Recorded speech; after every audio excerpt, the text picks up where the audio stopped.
राजा दशरथ सूर्यवंश के बहुत ही योग्य और वीर उत्तराधिकारी थे। वे कौशल राज्य के राजा थे, जिसकी राजधानी अयोध्या थी। उनकी 3 रानियां थीं, कौशल्या, सुमित्रा और कैकेयी। दशरथ के पास मान सम्मान, गौरव, प्रतिष्ठा सब कुछ था। उन्हें बस एक ही दुख था, उन्हें कोई संतान नहीं थी। एक दिन राजा दशरथ शिकार करने वन में गए। वे और उनके सिपाही वन में इधर उधर घूम रहे थे। तभी उन्हें पानी के घड़घड़ाने की आवाज़ सुनाई दी। राजा ने समझा कि कोई जानवर तालाब में पानी पी रहा है। उन्होंने आवाज़ की दिशा में तीर मार दिया। जब दशरथ वहां पहुंचे तो उन्होंने पाया कि वहां एक युवक बुरी तरह से घायल पड़ा है। वह युवक श्रवण कुमार था, जो अंधे माता पिता की इकलौती संतान था।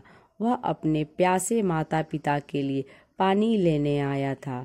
श्रवण कुमार अपने बूढ़े माता पिता को कांवर में रखकर तीर्थ यात्रा कराने निकला था। जब उसके प्राण निकलने लगे, तब भी उसे अपने असहाय माता पिता की चिंता सता रही थी। उसने दशरथ को पानी से भरा बर्तन देते हुए उसके माता पिता को दे आने का अनुरोध किया। श्रवण कुमार के भोले भाले माता पिता ने दशरथ के हाथ से बर्तन लेकर पानी तो पी लिया, लेकिन दशरथ सच्चाई को छिपा नहीं पाए।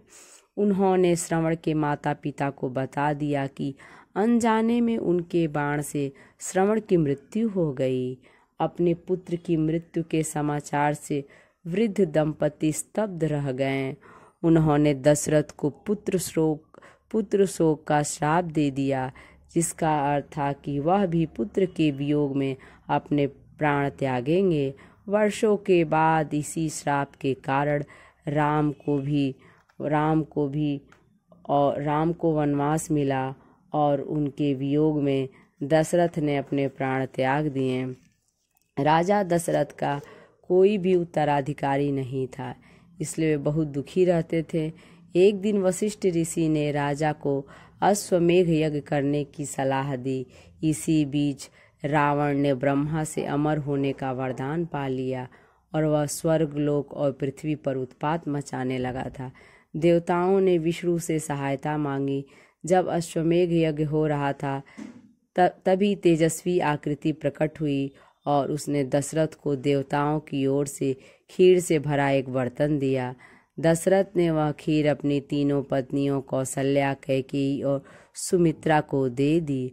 कुछ ही महीनों में रानियों ने सुंदर बच्चों को जन्म दिया। कौशल्या ने राम को जन्म दिया, जो विष्णु के अवतार थे। कैकेयी ने भरत को और सुमित्रा ने लक्ष्मण और तथा शत्रुघ्न को जन्म दिया।